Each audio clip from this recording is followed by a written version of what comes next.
सिर्फ 35 मिनट की एक फोन कॉल के बाद इस कदर हिल गया कि उसका पूरा अहंकार चकनाचूर हो गया। यह कहानी है प्रधानमंत्री नरेंद्र मोदी के उस कूटनीतिक मास्टर स्ट्रोक की जिसने पूरी दुनिया के पावर बैलेंस को हिला कर रख दिया। एक ऐसा कदम जिसने न सिर्फ अमेरिका को चुनौती दी बल्कि चीन और पाकिस्तान जैसे भारत विरोधी देशों को भी एकदम चुप करा दिया। और हैरानी की बात यह है कि इस पूरे खेल की शुरुआत एक शांत से दिखने वाले दिन से हुई जब किसी को अंदाजा भी नहीं था कि कूटनीतिक मोर्चे पर एक बड़ा तूफान उठने वाला है। साथियों, मैंने कभी आपसे यह नहीं कहा कि इस चैनल को सब्सक्राइब करें, लाइक करें या शेयर करें, क्योंकि मुझे हमेशा यकीन रहा कि अगर मेरी बातों में सच्चाई होगी तो लोग खुद उसे सुनेंगे और फैलाएंगे। लेकिन आज पहली बार मैं आपसे एक विनम्र अपील कर रहा हूं, अगर आप मुझे एक ईमानदार पत्रकार मानते हैं तो अभी इस चैनल को सब्सक्राइब कर लें और इस वीडियो को अंत तक जरूर देखें। 10 मई 2025 को भारत और पाकिस्तान ने अचानक एक सीज फायर का ऐलान किया। इस खबर ने पूरी दुनिया को चौंका दिया, क्योंकि हाल के महीनों में दोनों देशों के रिश्ते बेहद तनावपूर्ण थे और हालात किसी भी वक्त नियंत्रण से बाहर जा सकते थे। लेकिन ऐलान के तुरंत बाद अमेरिकी राष्ट्रपति डोनाल्ड ट्रंप एक बार फिर अपने पुराने रंग में आ गए। उन्होंने दुनिया भर में यह कारण पाट के दुनिया भर में आधारित संदेश फैलाना शुरू कर दिया कि यह सीज फायर उनकी व्यक्तिगत मध्यस्थता का नतीजा है। मीडिया में उन्होंने बार बार कहा कि भारत और पाकिस्तान के बीच शांति स्थापित करने में वही असली नायक हैं। उनके लिए यह सिर्फ एक कूटनीतिक उपलब्धि नहीं बल्कि एक वैश्विक इमेज बिल्डिंग का मौका था। लेकिन भारत ने उनके इन दावों को साफ साफ खारिज कर दिया। विदेश मंत्रालय ने सख्त लहजे में बयान जारी कर कहा कि यह फैसला पूरी तरह से भारत और पाकिस्तान के बीच हुआ है, इसमें किसी तीसरे पक्ष का कोई रोल नहीं है। यह वही नीति थी जिसे भारत दशकों से मानता आया है कि कश्मीर और पाकिस्तान से जुड़े मुद्दों में किसी भी बाहरी देश की दखलंदाजी स्वीकार नहीं की जाएगी। ट्रंप के लिए यह एक बड़ा झटका था, क्योंकि उन्होंने उम्मीद की थी कि भारत उनके इस मध्यस्थ वाले दावे पर कम से कम चुप्पी साध लेगा। लेकिन यहां तो सीधे सीधे नकार मिल गया, और वो भी सार्वजनिक मंच पर। तनाव की यह पहली लकीर खींची जा चुकी थी, लेकिन यह बस शुरुआत थी। असली विस्फोट 17 जून 2025 को हुआ, जब कनाडा में चल रहे G7 शिखर सम्मेलन के दौरान प्रधानमंत्री मोदी और राष्ट्रपति ट्रंप के बीच 35 मिनट की फोन कॉल हुई। इस कॉल में मोदी ने न किसी तरह की घुमाफिरा बात की और न ही कूटनीतिक मिठास घोली। उन्होंने साफ शब्दों में कह दिया कि 7 करोड़ को पाकिस्तान के साथ सीज फायर में अमेरिका या कोई भी तीसरा पक्ष शामिल नहीं था, और भारत की नो मीडिएशन नीति आगे भी जारी रहेगी। यह सुनकर व्हाइट हाउस में खलबली मच गई। ट्रंप को यकीन ही नहीं हुआ कि भारत उनके दावे को इस तरह सिरे से नकार देगा। लेकिन मोदी यहीं नहीं रुके। कुछ ही दिनों बाद ट्रंप ने पाकिस्तान के आर्मी चीफ जनरल असीम मुनीर को व्हाइट हाउस में लंच पर बुलाया। यह एक ऐसा कदम था जिसने भारत की कूटनीतिक रेड लाइन पार कर दी। भारत को पाकिस्तान के निर्वाचित नेताओं से मिलने पर कोई आपत्ति नहीं थी, लेकिन पाकिस्तानी सेना का चीफ वह व्यक्ति है जिसकी संस्था पर भारत में आतंकवाद को हवा देने और सीमा पार से हमले कराने के आरोप दशकों से लगते आए हैं।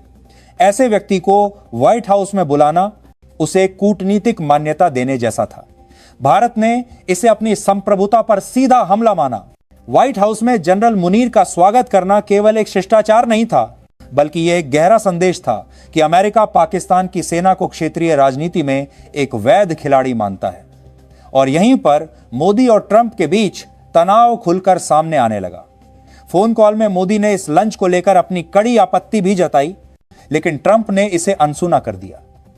इसके बजाय उन्होंने मोदी को व्हाइट हाउस आने का निमंत्रण भेजा, जो बाहर से तो दोस्ताना दिखता था, लेकिन अंदर ही अंदर एक खतरनाक कूटनीतिक चाल छिपाए हुए था। भारत को शक था कि ट्रंप व्हाइट हाउस में मोदी और पाक आर्मी चीफ को एक ही मंच पर लाकर दुनिया को यह संदेश देना चाहते हैं कि अमेरिका ने दोनों को एक टेबल पर बैठा दिया।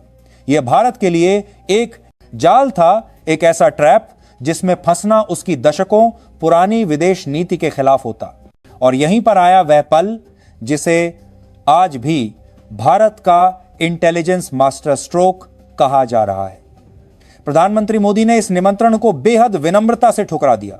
उन्होंने बहाना दिया कि उन्हें क्रोएशिया की अपनी प्रतिबद्धताओं को पूरा करना है। असल में यह बहाना नहीं बल्कि एक सीधा संदेश था। भारत पाकिस्तान की सेना को वैध कूटनीतिक साझेदार नहीं मानता और किसी भी कीमत पर सुपर पावर के दबाव में नहीं झुकेगा। इस एक ना ने पाकिस्तान की सेना और उसकी खुफिया एजेंसी आईएसआई को सीधा झटका दिया।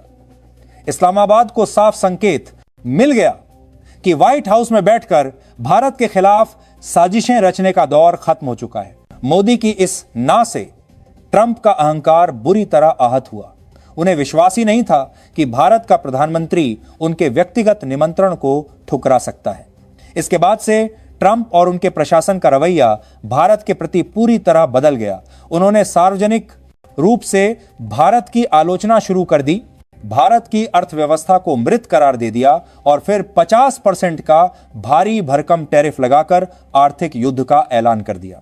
दुनिया के अधिकांश मीडिया और विशेषज्ञों ने इस टकराव की वजह के रूप में टैरिफ को जिम्मेदार ठहराया, लेकिन यह तो सिर्फ ऊपर से दिखने वाला धुआं था।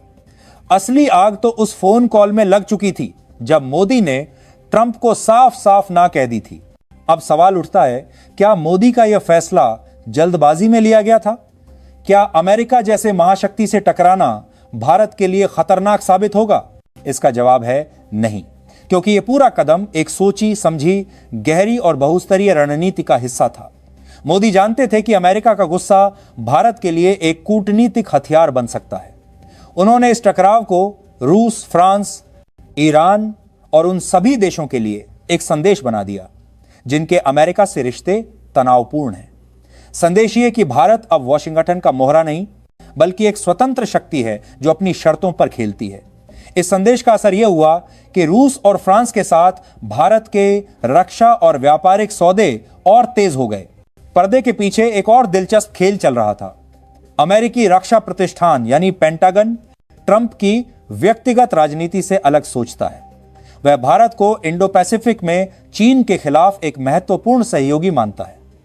ट्रंप से दूरी बनाकर भारत ने पेंटागन को यह संदेश दिया कि वह किसी के दबाव में आने वाला देश नहीं है। इससे भारत की मोल भाव करने की क्षमता बढ़ गई और रक्षा तकनीक ट्रांसफर जैसे मुद्दों पर उसकी बार्गेनिंग पावर और मजबूत हो गई। इस रणनीति का एक और बड़ा फायदा यह था कि भारत एक साथ चीन और पाकिस्तान दोनों को घेरने में सफल हो रहा था। अमेरिका के साथ तनाव दिखाकर भारत ने जापान, ऑस्ट्रेलिया और रूस के साथ मिलकर एक वैकल्पिक सुरक्षा ढांचा मजबूत करना शुरू कर दिया। इस ढांचे में लद्दाख और दक्षिण चीन सागर में चीन पर एक साथ दबाव डालने की योजना शामिल थी। यह बीजिंग को दो मोर्चों पर उलझाने की रणनीति थी जिससे उसकी आक्रामकता पर रोक लग सके। पाकिस्तान के लिए भी यह किसी बुरे सपने से कम नहीं था। मोदी के ट्रंप को खुलेआम नकारने का मतलब था कि अब कोई भी पश्चिमी ताकत पाकिस्तान के लिए भारत पर दबाव नहीं बना पाएगी। पाकिस्तान जो हमेशा अमेरिका और पश्चिमी देशों की मदद की उम्मीद में रहता था, उसकी यह उम्मीद लगभग खत्म हो गई। जहां तक ट्रंप के 50% टैरिफ का सवाल है, वो पहली नजर में भारत के लिए नुकसानदेह लग सकता है, लेकिन असल में यह मेक इन इंडिया के लिए वरदान साबित हो रहा है। महंगे अमेरिकी सामान के कारण भारत में घरेलू उत्पादन को बढ़ावा मिलेगा और विदेशी कंपनियां टैरिफ से बचने के लिए अपनी मैन्युफैक्चरिंग यूनिट्स भारत में लगाने पर मजबूर होंगी। इससे भारत को दीर्घकालिक आत्मनिर्भरता मिलेगी और रोजगार के नए अवसर पैदा होंगे। आज ब्रिक्स प्लस, शंघाई सहयोग संगठन और G20 जैसे मंचों पर भारत एक स्वतंत्र और असंरेखित शक्ति के रूप में उभर रहा है। यह सब उस एक फोन कॉल और उस एक ना से शुरू हुआ जिसने भारत की विदेश नीति को नई दिशा दी। यह अध्याय है रणनीतिक स्वायत्तता का, राष्ट्रीय स्वाभिमान का और उस भारत का जो विश्व शक्ति बनने की राह पर तेजी से आगे बढ़ रहा है। अब दुनिया देख रही है कि क्या मोदी का यह दांव भारत को नई ऊंचाई पर ले जाएगा या फिर अमेरिका के साथ यह टकराव भविष्य में मुश्किलें खड़ी करेगा। लेकिन एक बात तय है, जिस तरह भारत ने इस पूरे मामले को संभाला, उसने साबित कर दिया है कि अब यह देश किसी के दबाव में नहीं झुकता, चाहे सामने दुनिया का सबसे ताकतवर इंसान ही क्यों ना हो।